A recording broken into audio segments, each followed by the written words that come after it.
কেন্দ্রীয় বাহিনী জওয়ানদের সাথে নিয়ে অভিযান। তৃণমূল নেতার গোডাউন থেকে উদ্ধার হলো প্রচুর ত্রাণ সামগ্রী। জামালপুরের ঘটনায় চাঞ্চল্য। সরকারের পালাবদল হতেই পর্দা ফাঁস তৃণমূল নেতৃত্বদের। তৃণমূল বিধায়ক, নেতা, মন্ত্রীদের কার্যালয় থেকে উদ্ধার ত্রাণ সামগ্রীর পাহাড়। ক্ষমতা হারিয়ে কুল কিনারা হারিয়েছেন তৃণমূল নেতৃত্বরা। একের পর এক দুর্নীতির ছবি সামনে আসতেই গ্রেপ্তার হচ্ছেন প্রাক্তন বিধায়ক থেকে শুরু করে তৃণমূলের নেতাকর্মীরা। এবার পূর্ব বর্ধমানে জামালপুর ব্লকের তৃণমূল কংগ্রেসের দলীয় কার্যালয়ের ঠিক সামনে থাকা ব্লক সভাপতির মেহমুদ খানের ব্যক্তিগত সম্পত্তি তথা খান বস্তলায় নামে এক কাপড়ের দোকান থেকে উদ্ধার হলো বিপুল পরিমাণ সরকারি ত্রাণ সামগ্রী। এই খবর সামনে আসতেই উত্তেজনা ছড়িয়ে পড়ে গোটা এলাকায়। ব্লক প্রশাসন, বিশাল পুলিশ বাহিনী এবং কেন্দ্রীয় বাহিনীর উপস্থিতিতে উদ্ধার কাজ চালানো হয় সেখানে। ঘটনাস্থলে উপস্থিত ছিলেন স্থানীয় বিধায়ক অলোক মাঝি এবং তার প্রতিনিধিরা। জানা যায়, এই বিপুল পরিমাণ ত্রাণ সামগ্রী মজুদ রাখার বিষয়ে পদক্ষেপ নেন বিধায়ক অরুণ হালদার। তিনি জানতে পারেন এই দোকানের আড়ালে লুকিয়ে রয়েছে বিপুল পরিমাণ ত্রাণ সামগ্রী। এরপর তিনি জেলা শাসককে লিখিত চিঠি পাঠায়। বিধায়কের চিঠির ভিত্তিতে জেলা শাসকের দপ্তর থেকে একটি ডিপার্টমেন্টাল চিঠি পাঠানো হয়। সেখান থেকে অনুমতি মেলায় পুনরায় চিঠি পৌঁছায় জেলা শাসকের কাছে। এরপর জেলা শাসক অতিরিক্ত জেলা শাসককে বিষয়টি খতিয়ে দেখার নির্দেশ দেন। নির্দেশের ভিত্তিতেই এদিন চূড়ান্ত নিরাপত্তায় কেন্দ্রীয় বাহিনী এবং পুলিশ প্রশাসনের পক্ষ থেকে গোটা এলাকা ঘিরে ফেলে চলে তল্লাশি। তল্লাশি চালাতেই উদ্ধার হয় বিপুল পরিমাণ সরকারি ত্রাণ সামগ্রী।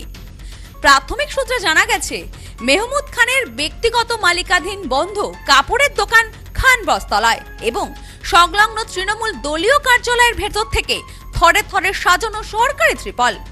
কিন্তু এখন প্রশ্ন, এই বিপুল পরিমাণ সরকারি ত্রাণের সামগ্রী সাধারণ মানুষকে না দিয়ে কেন ব্যক্তিগতভাবে রাখা হয়েছিল?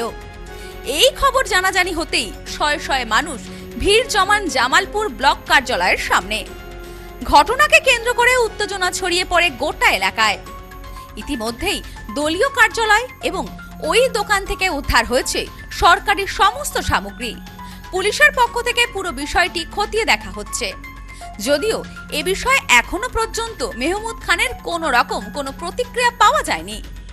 এ বিষয়ে স্থানীয় বিধায়ক জানান, সরকার পরিবর্তন হতেই একের পর এক যে দুর্নীতি সামনে আসছে, মানুষ ভোট দিয়ে সরকার নির্বাচন করেছিল, কিন্তু সেখানে মানুষ কোনো রকম কোনো পরিষেবা পায়নি, বরং সাধারণ মানুষের জিনিস সরিয়ে রাখা হয়েছে। সাধারণ মানুষের ন্যায্য পাওনা তাদেরকে দেওয়া হয়নি। আইন অনুযায়ী এদের যথাযথ ব্যবস্থা নেওয়া হবে। বাংলার নমুনা তো আমি ভাবছিলাম যে জামালপুর থেকে কবে বেরোয়, বেরোতে বেরোতে জামালপুর থেকে বেরিয়ে পড়লো। মানুষের এত কষ্ট করে তারা ভোট দিয়ে একটা সরকার বানিয়েছে, আজকে সেই সরকারের প্রতিনিধিরা গরিব মানুষ যারা নিঃস্ব অসহায়, যারা জলে ভিজে চোখের জল ফেলে, তাদের ত্রাণের সামগ্রীও যারা এরকম লুট করতে পারে, এইভাবে গোডাউনে ভরে রাখতে পারে, তাদেরকে না বিলি বন্টন করে, এর লজ্জার অপমানে কিছু হতে পারে না।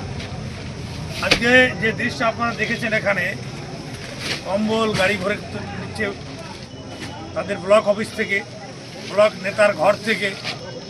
এটা সত্যি দুর্ভাগ্যের বিষয়। ব্লক নেতার নাম কি জানেন? এখানে যিনি ব্লকের সভাপতি মেহমুদ আলী খান এত ভালো ভালো কাজ করেছেন যে আজকে তিনি এলাকায় থাকতে পারেন না, পরিস্থিতি এই জায়গায় যায়। তাই আমি তার অফিস থেকে কি খোলা হচ্ছে? হ্যাঁ, আজকে ওনার অফিস থেকেই এসব পাওয়া যাচ্ছে। এখন একের পর এক তুলছেন এখানে এক্সিকিউটিভ অফিসাররা, ভিডিও সাহেব থেকে শুরু করে। এখন কি ওনার দোকান থেকে পাওয়া যাচ্ছে? এখন যেটা খান বস্ত্রালয় দেখতে পাওয়া যাচ্ছে, লেখা আছে খান বস্ত্রালয় দেখতে পাওয়া এটাই তো খান বস্ত্রালয়ের আড়ালে এই যে অবৈধ কারবারগুলো চালাতেন উনি, তা চোখের সামনে এই বাংলার জনগণ দেখতে পাচ্ছে। Bureau report, news no man's land, Purba Bardhaman. Sampriti guest house hotel and restaurant. সমস্ত আধুনিক সুবিধাযুক্ত AC double bedroom, standard double bedroom, twin bedroom, deluxe double bedroom. আমাদের হোটেলেই রয়েছে বাঙালির খাবার সহ মাল্টি কুইজিন রেস্টুরেন্ট। শহরের মধ্যে অথচ সম্পূর্ণ নিরাপদ পরিবেশে থাকা খাওয়ার একমাত্র ঠিকানা Sampriti guest house hotel and restaurant, Chakdah road, টবাজার, বনগাঁ। ফোন 03215257603।